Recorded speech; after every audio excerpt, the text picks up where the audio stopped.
Have you ever had that feeling of, well, of nothing? Not sad, not really happy, just disconnected, like you're watching your own life from a distance. In this explainer, we are diving deep into that very specific experience, emotional numbness. Words like dulled, numbed, or flattened, they're often the closest we can get to putting a finger on it. It's not an active emotion like sadness or anger. It's the really strange and unsettling absence of feeling.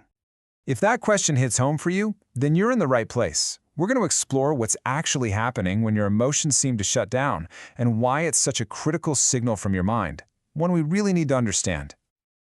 Okay, so what does it actually feel like to be in that numb state? Because it's so much more than just being in a bad mood, right? It's a fundamental shift in your entire way of being in the world. In psychology, they call this emotional blunting. But I think a better way to think about it is being on autopilot. You're still going through the motions, you go to work, you see your friends, but it all feels distant, like you're watching a movie of your life instead of actually living it. And you can see here, a lot of people describe it as being an observer. Maybe you get some really good news, and logically you should be happy, but that feeling of joy just doesn't land. And that can make it so hard to feel connected to the people you love, which just leaves this deep sense of emptiness. Now, this is really crucial. We have to distinguish this numbness from other feelings. It's not the same thing as sadness. And understanding that difference is absolutely key to figuring out what's really going on. So take a look at this table. It gives us a really clear comparison. Notice how for emotional blunting, the experience is that all emotions are dampened, the good and the bad. Now compare that to something like anhedonia, which is specifically about not being able to feel pleasure, or apathy, which is more about losing motivation. They sound similar, but they're actually very different experiences. So let's really nail this down. With anhedonia, you might still feel sad or angry or frustrated, but the joy is gone. With emotional blunting, it's like someone turned the volume knob way down on everything. The joy, the sadness, the anger, all of it. So why does this happen? The most important thing to know is that this is not a character flaw. It's not you being weak. Emotional numbness is often a powerful protective measure. It's a coping mechanism your brain uses when it's just completely overwhelmed. And you might be surprised to learn that one of the most common causes is actually a side effect of medication. For people taking common antidepressants like SSRIs and SNRIs, a condition called antidepressant-induced emotional blunting, or AIEB, affects a staggering 40 to 60% of them. That's a huge number. And this creates what's known as the treatment paradox. The same medication that works so well to cool down the brain's overreaction to negative things in depression, well, sometimes it can go a little too far and it ends up dampening all your emotional responses. Trauma is another major cause. And just to understand the sheer scale of its impact, take a look at this meta-analysis. Now, it focused on children in India, but it reveals a universal truth about early adversity. The study found these incredibly high rates of abuse and neglect, experiences that have a profound and lasting effect on a developing brain. What happens is that early trauma can essentially rewire the brain's emotional control center.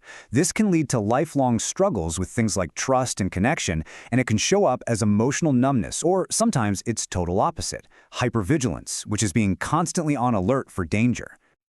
And it's not just major trauma either. Chronic, unrelenting stress, from burnout at work, from grief, from constant pressure, that can also trigger what's known as the freeze response. It's like your brain just hits a circuit breaker to protect you from overload, and the result is that feeling of a total shutdown. Okay, so understanding the causes is the first huge step. Now let's talk about the path forward. Because the most important thing to know is that this numbing, it does not have to be permanent. There are absolutely ways to find your feelings again. If the numbness seems to be related to medication, doctors have several well-established strategies. The first move is often a simple dose reduction. If that's not an option, they might switch to a different type of antidepressant that has a lower risk of blunting, or even add another medication to help counteract that side effect. Now, when the numbness is tied to trauma or stress, therapy is an incredibly powerful tool. You have things like CBT, cognitive behavior therapy, which helps you reframe the thought patterns that keep you stuck. EMDR is a specialized therapy that helps the brain reprocess traumatic memories. And then there's psychoeducation, just understanding why you feel this way, and behavioral activation, which is all about gently re-engaging with life even when you don't feel like it. And here's a perfect real-world example. For first responders who are constantly facing high-stress, traumatic situations, CBT provides essential, practical tools to manage that emotional toll. It helps them cope and avoid the shutdown that leads to emotional numbness. This quote really gets to the absolute heart of cognitive behavior therapy. The core idea is that our thoughts, our feelings, and our actions are all connected.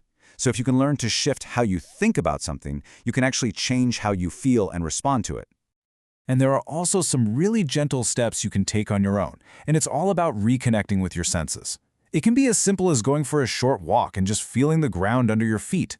Or maybe it's holding a warm cup of coffee and really noticing the heat and the smell. It could be taking just a few deep, intentional breaths to ground yourself.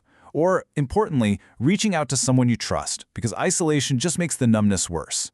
These small acts start to break the cycle and gently invite your feelings to come back, without any force. So the path back to feeling again, it really begins with a simple truth. Being numb is a signal from your body and your brain. It is not a final destination. This is the key takeaway. This experience is a protective mechanism. It is not a sign that you are broken or that you're incapable of feeling. It is a sign that you have been trying to survive for a very long time without a break. And the path back always starts with self-compassion.